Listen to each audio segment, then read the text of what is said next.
yung Yolanda talaga. Yun talaga yung pinakamalakas na typhoon na naranasan ko. Malakas, mabangis, mapanira, para siyang isang bangungot. Malungkot dahil yung mga pagkabahay namin nawasak lahat. Yung mga nyugan namin, palayan, halos wala kami makuha. Ang hirap. Noong panahon na yon, parang isip namin yung talagang katapusan ng buhay namin. Mahirap talaga, may kwento. Kikita mo, nahakbangan mo, patay. Halos matapakan mo yung patay dito. Matutulog ka dito, may patay. Matakot ka pa man, anong magagawa mo, naandyan yung patay na yan. Hinahakbangan, baliwala na lang. Kung may man matitira, pinili na lang ng Panginoon yun. Siyempre po, pagka po pinag-usapan ang daluyong na dumating sa atin sa panahon ng Yolanda, nakakapanlumo, marami po tayong kababayan ang nasalanta at malaki pong kawalan sa ating pong buong bansa. But after a year nang tayo po ay tamaan ng Yolanda, talagang bumangon at umaahon po talaga ang ating pong mga kababayan sa sakunang dumating sa atin. So luckily may mga NGO, may mga NGO na tumutulong, nagbibigay ng mga relief goods para may ipakain doon sa mga nasalanta talaga ni Yolanda. So maraming mga tumutulong doon. Tumulong dito lalo na sa pag-clearing daan para maipadala lang dito yung mga goods na kailangan i-supply sa mga tao. Pagkain, damit, o ganyan, mga kumot or tubig na necessary sa after the typhoon. So siyempre pagkatapos ng ating immediate support, relief, the next important aspect is the rehabilitation. We know that the challenge is too huge. Government alone cannot do it on its own. Hindi natin kaya na makarespond dito. Kaya nakita natin na kailangan makasama natin sa inisyatibang ito ang ating mga kababayan. So, hindi lang kababayan ng mga Pilipino, kundi pati yung tagalabas. Everybody wants to help. So, ang pinaka-disenyo po ng umaahon ay magsasagawa po ng mga multiplier farms sa bawat nasalantang munisipyo. Bibili po tayo ng mga quality seeds o quality livestock breeders na siya pong pagmumulat ng mga pamimigay nating mga hayop at binhi sa ating mga magsasaka sa Region 8. Meron po tayong mga siguro kakailanganing mga 10 hanggang 15 hektarya kada isang munisipyo na yun po ang tatayuan ng DA ng parang techno-farm. Doon po sasanayin din ang ating magsasaka. Kompleto po itong ating multiplier farm, komprehensibo pong ating approach. May rin din po yung insurance. At yung pati po yung mga galaga sa multiplier farm ay ating sasanayin at papaswelduhan sa loob ng 2 taon. At yung pong mga magsasaka habang hindi pa po ready pamimigay sa kanila, tayo po magsasanay sa kanila sa loob pa ng 1 taon. Katulong pong ating mga INGOs at local NGOs na para sa ganun po ay pagdating po na ready na ibibigay sa kanila ay ready na rin po ang kaalaman, kaisipan ng ating mga magsasaka. Ang disenyo po niyan ay naka-cluster po yung ating mga munisipyo na upang magkaroon ng volume at maging attractive po sa mga traders. So hindi po ito natatapos sa pagtatanim, kundi ito po ay may vision na maging agri-enterprise hanggang po sa merkado ang ating vision. Magkakaroon din po ito ng mga processing facilities. Kung meron po tayong 200 hektaryang nabuo ng maisan, o malakihang hektarya na buo ng ubihan, ng kapehan, kakao, kahit po mga saging. Lahat po yan ilalagyan natin ng karampatang processing facilities para hanggang merkado na po yung produkto ng ating magsasaka. Meron din po tayong cash per asset. Ito po yung kada isang hektaryang tatamnan muli ng isang hektaryang nasira ng bagyo na tinamnan muli ng kanyang farmer ay magbibigay po tayo hanggang 10,000 piso sa bawat isang hektarya na taniman. So meron po tayong nailaan na 104 million dyan mula sa supplemental budget ng ating pamahalaan. Tapos meron din po tayo doon sa ating multiplier farm, yung components po nun ay unti-unti na nating binubuo at nakapag-award na po tayo sa supplier ng mga traktora at ngayon po nagsisimula na po mag-deliver. Yung ilan po sa kanila ay nakatanggap na ilang po munisipyo natanggap ng kanilang mga traktora. Patuloy po ito hanggang siguro itong darating na buwan ng Nobyembre, matatanggap na nila yung kanilang mga traktora. Yung garden tools po, napamigay na rin po natin pero may mga dumadating pa po tayong tulong at nakakapag-procure pa po tayo. Kung kaya tuloy-tuloy rin po yung pamimigay natin ng garden tools sa ating munisipyo para mapaibigay din po nila sa kanilang mga magsasaka. Yung pong mga planting materials, ganun po. Siguro ito pong mga darating na buwan, sunod-sunod na pong delivery sa kanila. Kaya po hinilingin namin na yung paghahanda ng kanilang mga identified site para kung saan po itatayo yung multiplier farms.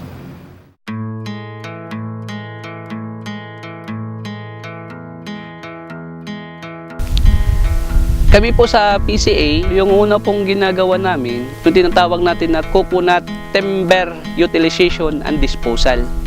So, hanggang sa ngayon po, isa pa rin yan sa pinapatuloy natin na ginagawa.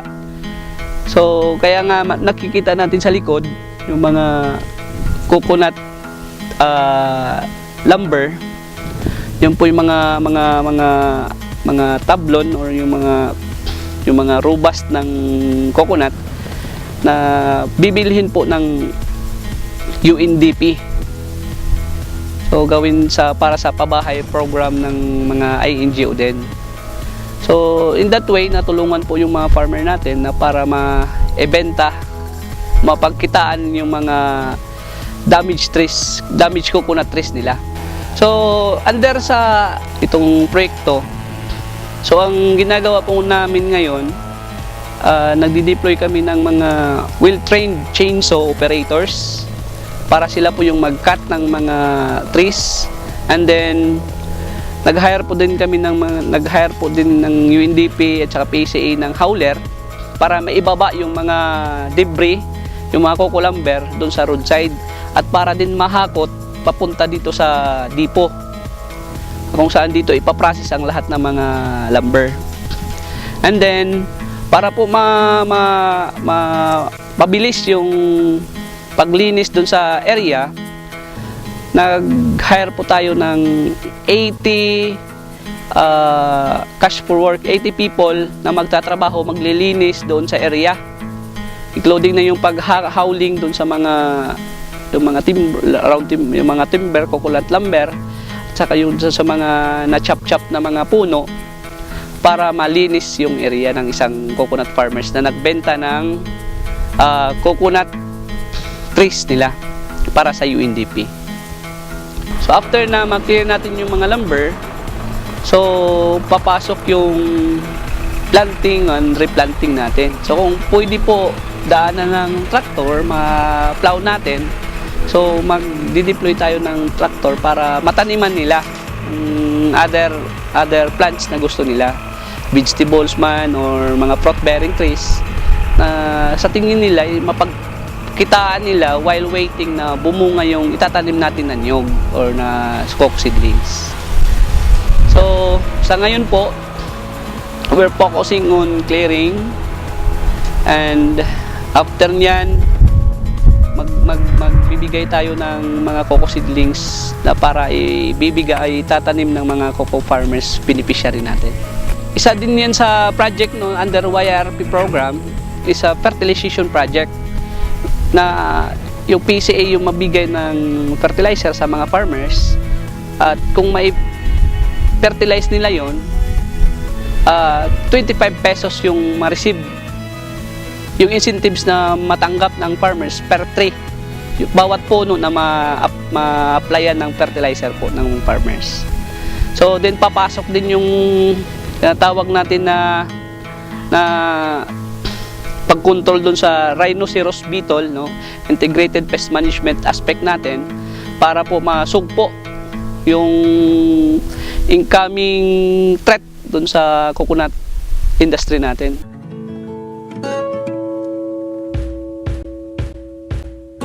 So siyempre, pagkatapos ng ating immediate support, we tap the private sector so that they are able to contribute also in this relief effort, rehabilitation effort. Ang maganda nito, nagamit natin yung pasilidad, yung galing at husay ng private sector. Hindi lamang nasa 7 milyong piso ang halaga ng mga materyales ang ginamit at naitulong natin ng mga private sector at mga organisasyon doon sa mga tao para makagawa sila ng pagkain. No? Ginamit din natin ng public funds at higit na malaga, yung ambag mismo ng mga naapektuhan ng Yolanda. Sapagkat dito sa ginawa natin, hindi tayo nagkuha ng traktor para magbuo ng bangka. Yun mismo ng bangka. Sila mismo ang buo na silang bangka. So I think, large, kung hindi yun ganun ang approach natin, siguro I doubt kung sa ngayon nakakalahati man lang tayo doon sa ating accomplishment. I think a lot of it happened because of the active participation of those who survived this disaster. Sa ngayon, ang bilang natin is over 30,000 boats built, over 30,000 families supported. In terms of mga fishing gear, halimbawa, ay close to 25,000 units na nababa natin. Of course, yung ating mga aquaculture support, nandun na rin. Nag-start na tayo ng ating mga mariculture parks. Meron tayong mga cages. So, nag-uumpisa na talaga at I think pagdating sa capture fisheries, I'll be able to say na tapos na tayo. Nandun na lang tayo sa aquaculture ngayon. Kasi yung aquaculture, medyo siyempre yung construction, yung kailangan nating i-rehab yung mga dikes, di ba? So medyo mahaba-habang proseso yun.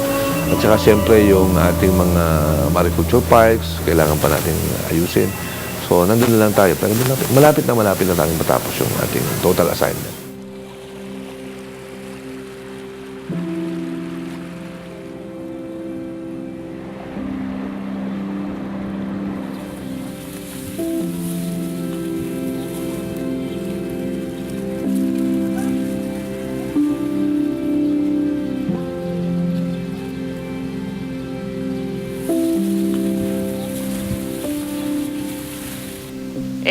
Malaki yung impact sa pagtulong ng iba't ibang NGO po. Lalo na't yung DA na sila ang nag-facilitate na mabigyan po ang ating mga farmers dito sa mga Yolanda survivor po. Hindi lang dito sa Alang-Alang, kundi sa buong Liti po na nasira din sa Yolanda. Nakita namin na medyo hindi naman sila namang problema sa pagkain kasi nakaproduce naman sila ng bigas. Malaki sigurong impact sa farmers yun. Malaking tulong din na ibigay sa kanila yun. At saka nagpapasalamat naman sila na mayroon na silang pinagkakakitaan, mayroon kaming mga livelihood program na sila rin ang mga beneficiaries yung mga farmers namin. At saka yun, sa palagay ko po, kung wala dyan, walang mangyayari sa bayan namin po kung walang mga assistance po. Isang beses pa lang ako nakaani nun. Yun, pambayad pa lang sa mga utang-utang. Pero okay na rin. Nakakaahon din. At saka ito, pangalawa na ito, na maaani ko ngayon. Bali, nanggaling ito sa DE rin yung mga seeds na ito. At saka yung mga fertilizer. Yun, galing sa kanila din yun. Yung sa mga NGO na nag-donate. Malaking tulong naman. Kasi imbes na ibibili namin ng fertilizer halimbawa at saka yung mga seeds, magagamitan namin sa aming pang-araw-araw na pangungunsod.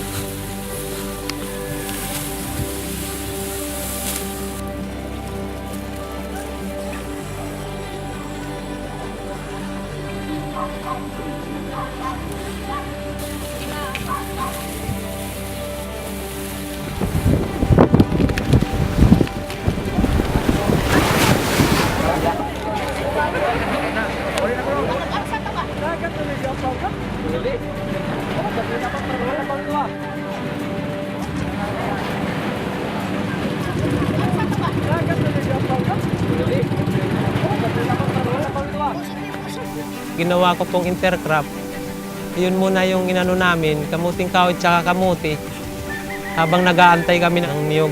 Yung ibinigay po sa amin ng tulong, ng DE, na bigyan naman po kami ng ng benepisyo. Kagaya ng nagtatanim kami at nakakapagtinda ng yung mga naitatanim namin, naibebenta namin sa palengke. At kung anong kailangan pa namin ayusin, mapaayos namin. Yung buhay naman namin sa pagkangayon ay medyo nakakabawi-bawi na ng konti, nakakaahon-ahon na ng konti. Itik. Malaking tulong sa amin yan kasi hindi naman yung itlog niyan, hindi na kami binibili. Samantala kung wala yan, magkano isa niyan, magkano isa itlog ngayon. Binibili namin ng kasi nga bigas eh. Kasi iniipon namin yun ng Kasi yung unang itlog niyan, 5 piraso pa lang. Yung binta nun araw-araw, iniipon namin. Tapos binibili namin bigas. Kaya nakakasahin na kami. Malaki. Kung walang PC, wala. Karari. Malaking panglagari, pang-upa. Malaki talagang tulong sa amin. Salamat sa PCA. Maraming salamat. Siyempre, pag makatanggap kami ng sweldo, mayroon na kaming pambili ng kwan namin sa bahay. Kaunahan po, bigas, ulam. Yung sobra po, siyempre sa anak namin, pang-recess naman po. Sa araw-araw. Malaki to po, malaki. Malaki dahil marami pa ang mga puno ng nyug na lalagarin namin dito sa Region 8. Napakarami pang tumba na hindi pa inabot ng PCA operation. Sobrang tulong ng BIPAR para sa pamilya ko. Nagkadaking baluto, saka ang hanap buhay ko, okay. Diretso na. Hasta yan na. Talagang maligaya ako. Sa akin lang, talagang tuwan-tuwa ako. Gusto ko may balik yung dating buhay namin. Akala ko, yayaman na kami noon eh. Isang harvest ko lang, maniwala ko hindi. Kumita ko ng 50,000 sa loob ng 4 na buwan. Kaya yung inaasahan ko talaga, yung anak ko makakapagtapos ng kolehiyo. Ito po ay nakapagpakita na tayo ng mas masiglang pagtutulungan. So, kaya po kami nandito ngayong araw na ito is to have a better communication with the people. Ang kabilin-bilinan po ng Pangulong Noynoy Aquino, hindi tayo pwedeng tulong lang na tulong. Kailangan kung ano yung itutulong natin, ay yung gusto talaga ng mga mamamayan. So, ngayon pong umagang ito, nakita po natin, narinig po natin ang sinasabi ng mga taong bayan. Maraming salamat po sa tulong ninyong malalaking equipments. Maraming salamat po sa mga makinang ipadadala ng ating national government. But ang kailangan po nila yung mas maliit lang na mga makina. So ito po yung ating pagpapakita na kung wala pong conversation, kung wala pong konsultasyon, ay salang intervention po ang may bibigay ng national government. Baka nga po doon sa mas mataas na lugar, gusto natin silang bigyan ng traktora pero kalabaw lang palang kailangan. So ito po yung mas practical na pamamaraan na ini-insist po ng Pangulo na magagawa lang po natin ito kung tayo po ibababa at nakakausap ng diretsyo na magsasakat ng isda. Sa ating pong lahat, sa ating mga magsasaka, mangingisda, mga iba't ibang ahensya ng pamahalaan, sa mga international NGOs, sa mga local NGOs, UN agencies, inihiling ko po ang ating pakikisa sa programa ng ating pamahalaan upang tayo po ay panumbalik ang ating mga sakahan, ating mga bukid ng mas maayos po to bring back better our farming communities. Hindi lamang po sa dati niyang anyo, kung hindi mas maganda pa po, mas productive, mas resilient sa typhoon. At magbibigay po tayo ng halimbawa sa ating mga kasamahan, sa ating bayan, kung paano po umahon mula sa isang sakuna. So in behalf of PCA at saka doon sa mga coconut farmers natin na nag-participate, tumutulong sa mga programa para ma-implement ng maayos. Sana po hindi kayo magsawa at magtulungan lang po tayo para tuloy-tuloy yung pag-aho natin para maitayo or mapaunlad, maipaahon natin ang coconut industry natin. Ang message natin sa ating mga kasama sa sektor ng pangisdaan at sa buong sektor ng agrikultura. Alam po natin na yung Yolanda ay hindi biro. Alam po natin na malaki po yung ating suffering. And what we can assure you is that your government will not stop until each one of us, each one of you, is able to be supported. Yun po yung pwede natin ipangako sa inyo. Pangalawa po, gusto rin namin kayong i-congratulate in advance for your effort. Gusto po namin purihin kayo dahil sa pinakita niyong lakas at pinakita niyong kooperasyon. Kung wala po ito, hindi ko po alam kung paano tayo babangon sabay-sabay. So again, you have proven yourselves to be worthy of all the support that is being given not only by government of the Philippines, but by the entire world. So again, kasama po ninyo kami, kasama po ninyo ang inyong pamahalaan, sa ating pagtutulungan, sabay-sabay po tayong aahon. Salamat din. Salamat, Pipa! Salamat din.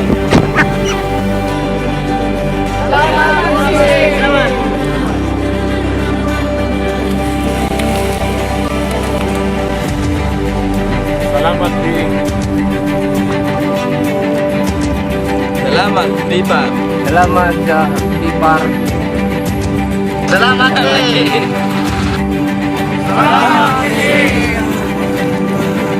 Salamat, Ipar.